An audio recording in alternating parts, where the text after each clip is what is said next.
David, are you an atheist? Yes.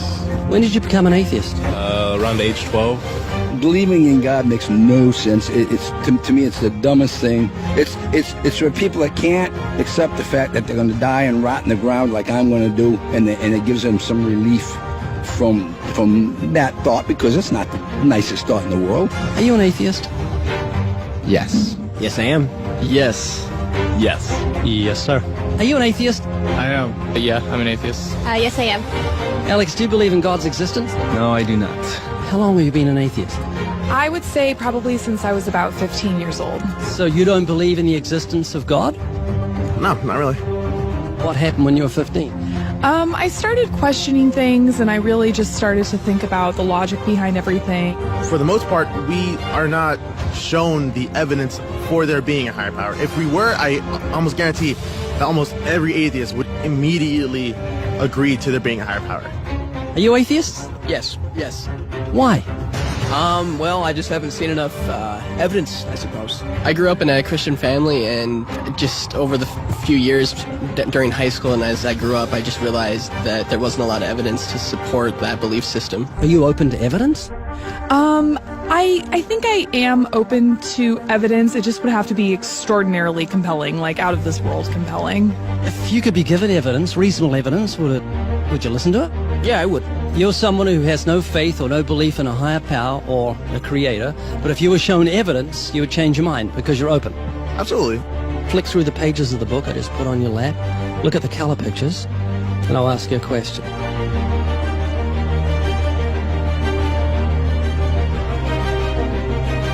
Do you believe that book could happen by accident, that nothing produced the color pictures in the book, that red, orange, yellow, green, blue, indigo, violet ink fell from the sky and formed itself into those beautiful pictures, and then black ink fell from the sky, or from nowhere, and formed itself into coherent words and sentences, capitals and periods and commas, making sense. Page numbers fell from the sky, all in order, and then it bound itself and formed itself into a cover with artwork, and there we have a book.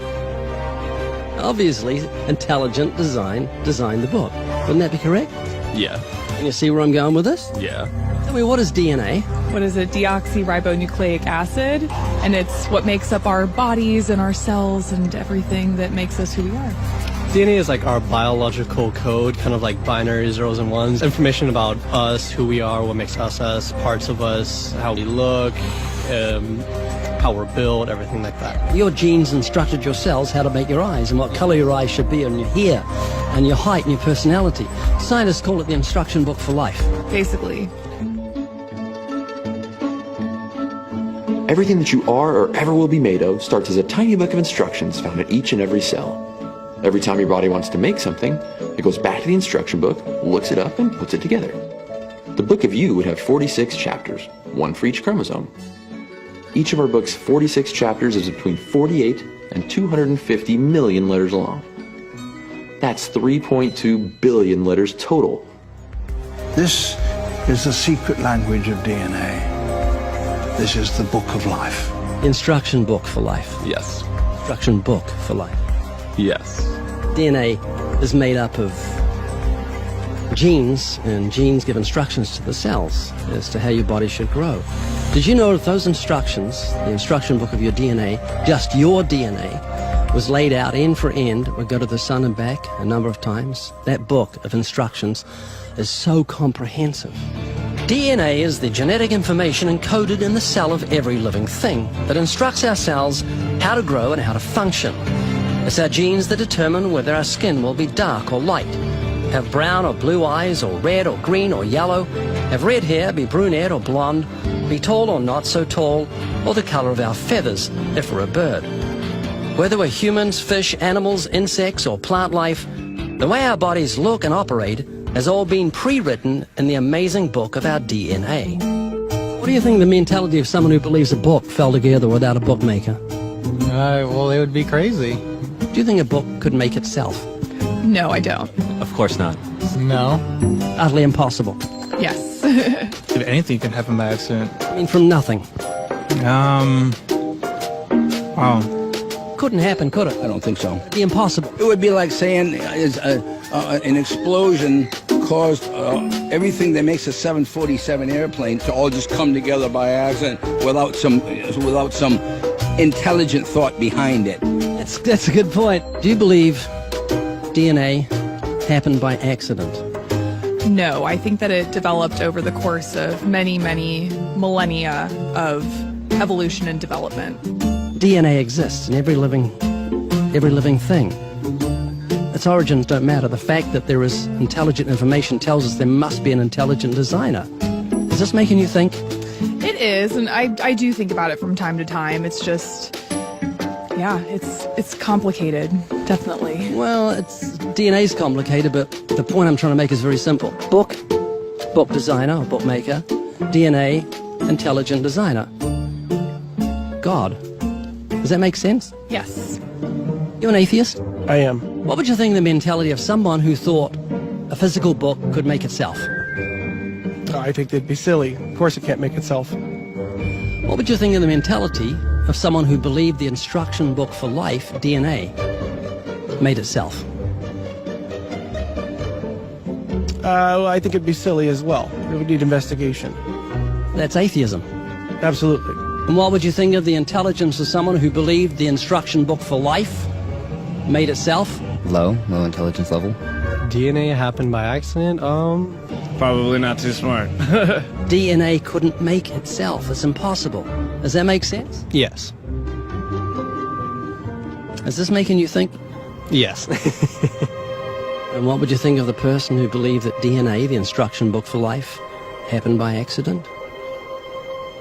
Because we're not just talking about human beings, we're talking about every form of life. Fleas, cats, dogs, elephants, cows, horses, trees, plants, everything has DNA, the instruction book for life. Which makes the book in your hand just seem feeble compared to the infinite intelligence that must have put the instruction book for life together. Can you see what I'm saying? Yeah.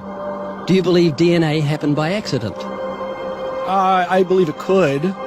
Explain it to me, how a program could make itself out of nothing on how to make a human eye, giraffe size, elephant size, cats, dogs, puppies, flowers, birds, trees. Every living thing has DNA that's so complex, it's mind-boggling. It must have been a genius beyond any human reasoning that put it together.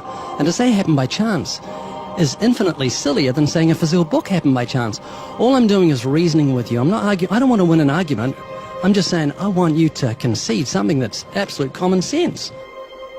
You're an atheist, so you believe the scientific impossibility that nothing created everything. I mean, it can't be nothing. We all have to start from some point. I wouldn't say nothing created it. There had to be something there in the beginning. You like Richard Dawkins, don't you?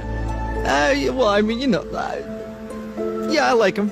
Do you believe nothing created everything, a scientific impossibility, which is what he believes? You don't believe in a creator of all things? If he says that, I think it's a very strange thing to say. Well, he says it. It's insane. Nothing can't create anything because it's nothing. There has to be something in the beginning. Nowhere in our history of human reality has something kind of just appeared out of nowhere. Do you believe that nothing created everything? No, because nothing can perform actions. That makes no sense. It's a default position. If you're saying nothing created everything, then you're agreeing with Richard Dawkins. You're mischaracterizing Richard Dawkins, because Richard Dawkins, I'm sure he didn't say that. That seems ridiculous. Professor Richard Dawkins, arguably the world's most high-profile atheist, believes that in the beginning there was nothing, and that nothing created everything. As he attempts to justify this belief, admitting that it defies common sense, the learned professor calls nothing something. Watch the reaction of his audience. Of course it's counterintuitive that you can get something from nothing. Of course common sense doesn't allow you to get something from nothing. That's why it's interesting. It's got to be interesting in order to give rise to the universe at all. Something pretty mysterious had to give rise to the origin of the universe. It's exactly what's meant by nothing, but whatever it is, it's very, very simple. And why is that funny? Well, I think it's a bit funny to be trying to define nothing.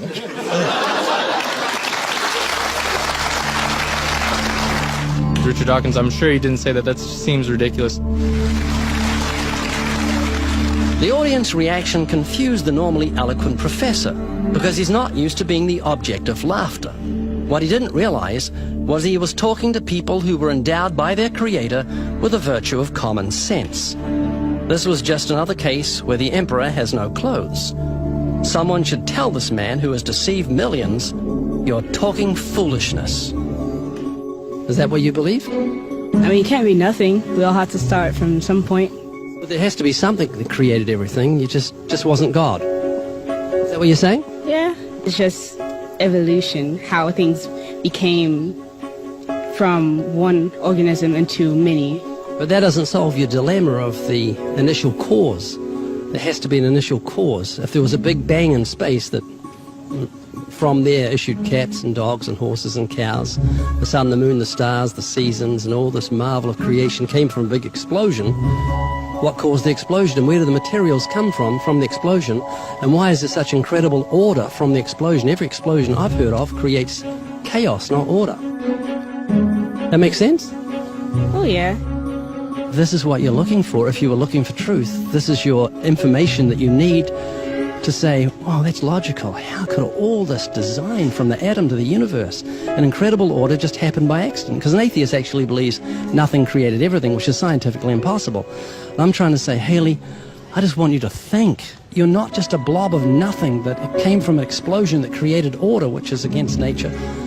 That means that you've got purpose and meaning in the universe. So it's not altogether bad news. I just want a relationship with whoever built me. This is too much, too weird that it happened by accident. It didn't happen by accident. I don't feel that.